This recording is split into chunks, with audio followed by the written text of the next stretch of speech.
आज Doubtnut app download करें। Doubtnut पर अपने सभी गणित, रसायन विज्ञान, भौतिक विज्ञान और जीव विज्ञान के डाउट्स का करो सफाया। बस प्रश्न की फोटो खींचो, एक ही प्रश्न को क्रॉप करो और तुरंत वीडियो सोल्यूशन पाओ।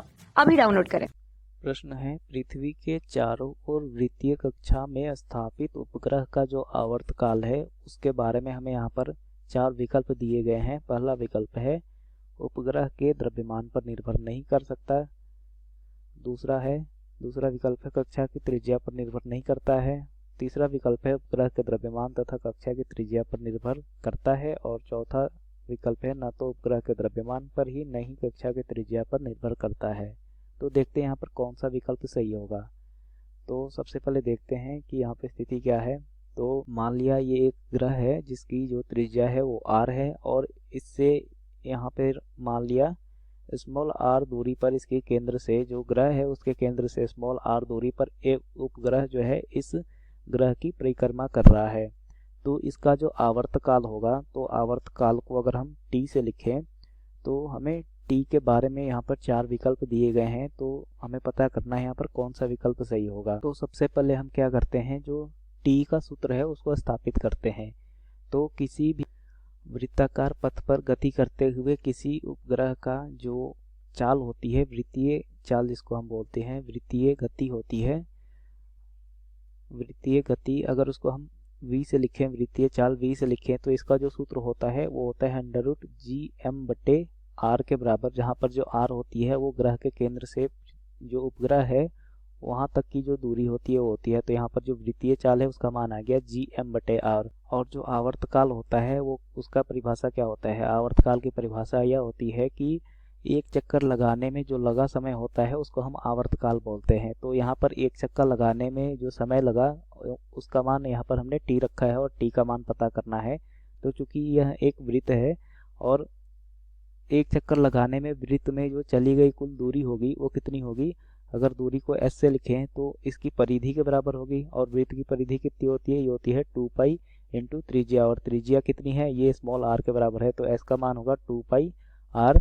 और जो समय है उसका मान कितना है, समय का मान t के बराबर है। तो यहाँ से अगर हम चाल बराबर दूरी बटा समय ये सूत्र लगाएं, चाल बराबर दूरी बटा समय, तो यहाँ से जो हमारे पास चाल आएगा, चाल को v से लिखते हैं और ये हो जाएगा दूरी मतलब 2πr/t। तो यहाँ से जो t का मान आएगा वो कितना हो जाएगा, वो हो जाएगा 2πr/v के बराबर। और हमारे पास v का मान है कितना, हमारे पास v का मान है √gm/r। तो यहाँ से हम लिख सकते हैं t बराबर 2πr/g/m/r। तो यहाँ से हम लिख सकते हैं t को क्या लिख सकते हैं, यहाँ से हम लिख सकते हैं 2πr और ये gm/r जो है इसमें का जो √r है ऊपर जाएगा तो हो जाएगा कितना, √r/√gm। तो यहाँ से हमें t का मान ये पता चला। अब हम क्या करते हैं, अब जो हमारे पास ये समीकरण है इसका दोनों तरफ वर्ग कर देंगे। तो दोनों तरफ वर्ग करने पर हमें जो समीकरण मिलेगा वो क्या मिलेगा, ये हो जाएगा t² बराबर, ये हो जाएगा कितना, ये हो जाएगा 2 का स्क्वायर 4 इंटू ये हो जाएगा π² और ये हो जाएगा r² इंटू ये हो जाएगा r/ये हो जाएगा कितना, √gm का स्क्वायर हो जाएगा gm के बराबर। तो यहाँ से जो t² का मान आएगा वो कितना हो जाएगा, हो जाएगा 4π² r²/g इंटू m। जहाँ पर जो ये कैपिटल M है, ये कैपिटल M है, ये इस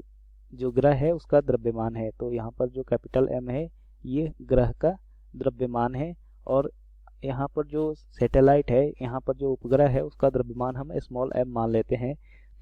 तो यहाँ पर इस उपग्रह का जो आवर्तकाल आया t², उसका जो मान आया वो कितना आ गया, 4π² into r²/g into capital M के बराबर। ये हमारे पास सूत्र आ गया, जो आवर्तकाल आया उस उपग्रह का वो आ गया t² बराबर 4π² इंटू ये r³ होगा, ये r यहाँ पर क्यूब होगा, तो ये हो जाएगा r³/gm के बराबर यहाँ पर आ गया। अब यहाँ पर हम देख रहे हैं कि जो t है इसका जो स्मॉल m है उससे कोई रिलेशन नहीं है, कोई संबंध नहीं है। तो यहाँ से हम यह कह सकते हैं कि जो उपग्रह का द्रव्यमान है उस पर निर्भर नहीं कर रहा है हमारा आवर्तकाल, क्योंकि जो उपग्रह का द्रव्यमान है वो कितना है, वो है स्मॉल m। और स्मॉल m और जो कैपिटल T है इसमें कोई संबंध नहीं है। यहाँ पर जो ग्रह का द्रव्यमान है कैपिटल M और T इसमें संबंध है, लेकिन जो T और स्मॉल m है इसमें कोई संबंध नहीं है। तो हम यहाँ से कह सकते हैं कि हमारा जो पहला विकल्प है वो सही है। और दूसरे विकल्प के बारे में भी देखते हैं। ये बोल रहा है कि कक्षा की त्रिज्या पर निर्भर नहीं करता है, क्योंकि यहाँ पर कक्षा की त्रिज्या स्मॉल आर है और यहाँ पर जो टी का सूत्र आया इसमें आर भी आया है, जो टी स्क्वायर है। यहाँ पर जो हमारे पास टी स्क्वायर है ये अनुक्रमानुपाती है आर क्यूब के, तो यहाँ से जो टी है वो आर पर निर्भर करता है, तो हमारा यहाँ से दूसरा विकल्प गलत हो जाता है। और तीसरा विकल्प देखते हैं। तो तीसरे विकल्प में दे रखा है कि उपग्रह के द्रव्यमान पर तथा कक्षा की त्रिज्या पर निर्भर करता है। तो उपग्रह का जो द्रव्यमान है स्मॉल एम इस पर तो निर्भर नहीं करता है, लेकिन जो कक्षा की त्रिज्या है स्मॉल आर इस पर निर्भर करता है। तो यहाँ पर हमारा जो तीसरा विकल्प है वो गलत हो जाता है। और जो चौथा विकल्प है वो है न तो उपग्रह के द्रव्यमान पर न ही कक्षा की त्रिज्या पर निर्भर करता है। तो यहाँ पर तो एम पर तो निर्भर नहीं करता है स्मॉल एम पर, लेकिन आर पर निर्भर करता है। तो हमारा जो चौथा विकल्प है ये भी गलत हो जाता है। तो जो हमारा पहला विकल्प है वो हो जाएगा हमारा फाइनल आंसर। कक्षा 6 से 12वीं से लेकर नीट, IIT, JEE वो एडवांस के लेवल तक 1 करोड़ से ज्यादा छात्रों का भरोसा। आज ही डाउनलोड करें डाउटनेट ऐप या व्हाट्सएप करें अपने सारे डाउट्स 8400 400 400 पर।